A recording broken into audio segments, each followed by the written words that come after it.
So I wanted you to have as much face time with Dado as possible, but I'm torn because I also want to tell you Dado's personal story because I find that inspiring. Dado was born in the Philippines in a very small village on a very small island. He used to walk bare feet to school every day.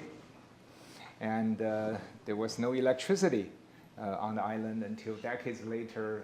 Dado brought the first electric generator to it. He studied electrical engineering in the Philippines and became and joined the Philippine airline as a pilot trainee. And years later now, I guess those flying lessons are paying off. He now flies his own jet planes. So the Philippine Airlines sent Dado to the US, to Boeing, for pilot training. But Boeing saw something different in this young man and hired him as engineer to help design the Boeing 747. That's how Dado came to the US. He received a master's degree from Stanford University. But years later, he sent all three of his children to Berkeley.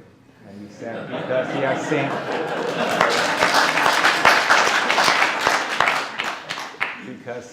he said he had seen how creative the Berkeley students are compared to all other universities.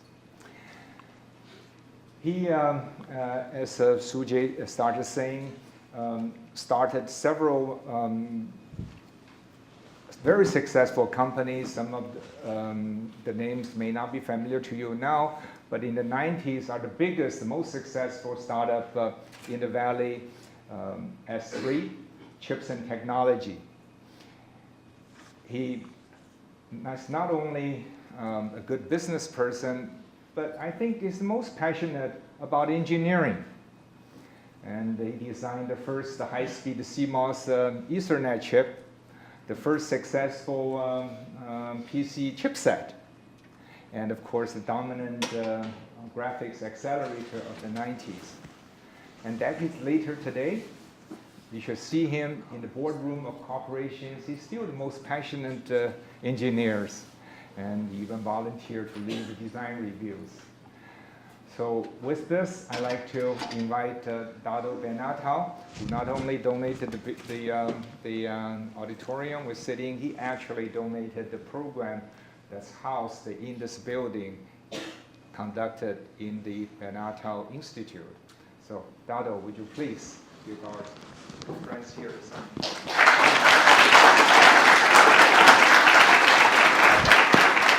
Which one works? This one works, okay. Thanks, Jianming. I have to quickly say that I would not be here were it not for a lot of his help and Professor Paul Gray. You know, in the early 80s, we saw that paper in the startup that I was working at that he did in 1980. He published that. And I was in that company at that time, 1980 through 84, I think.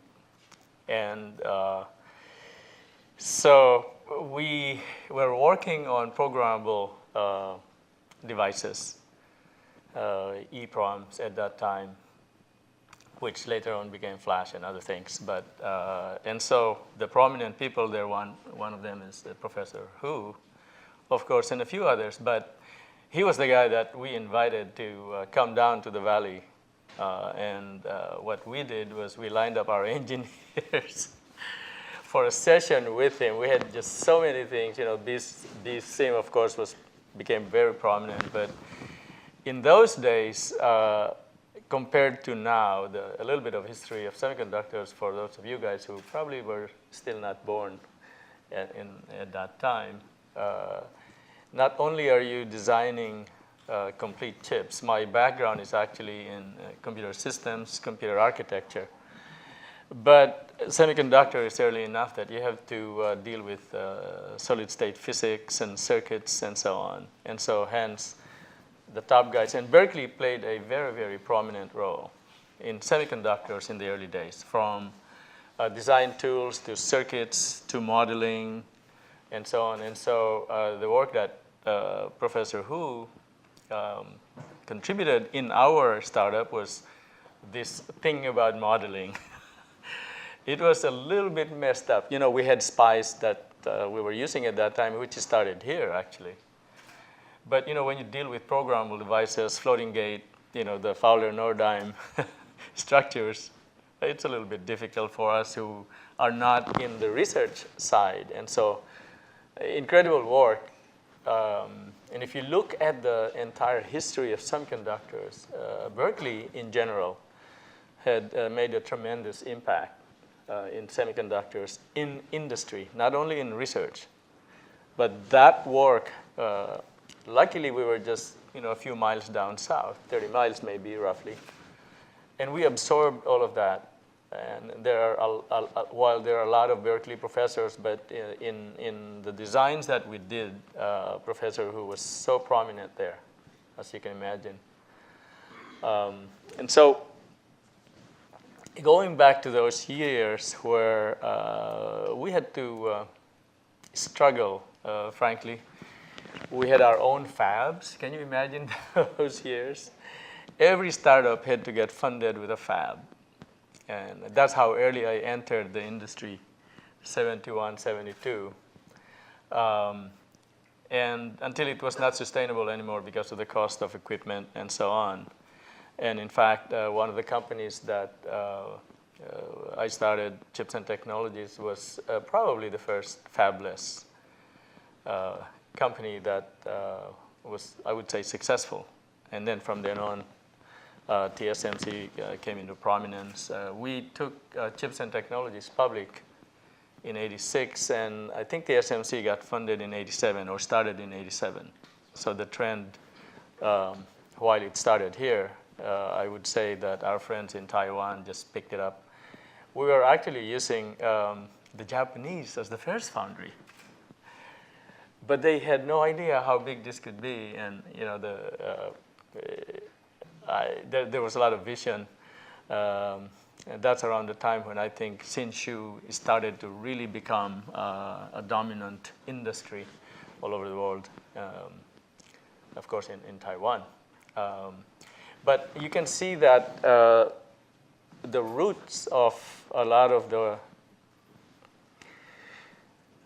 you know, the semiconductor industry is about 250 billion. And there are actually, if you reduce that down to where it all started, it's actually here in Silicon Valley and prominently Berkeley. And then if you further reduce the Berkeley staff or professors, there are a few prominent, and Professor Hu is one of them. And I was just lucky in those years that I got to know him and actually spend the time with him. My engineers actually spend more time with him because by then I was managing an engineering organization, and I wished that I could have spent more time with him, but my engineers had the priority. But I knew that the impact was there every time he came down. And so he alternated with Professor Gray, Paul Gray. We were doing a lot of good analog stuff too at that time, like the first CMOS analog PHY for Ethernet, 10 megabit.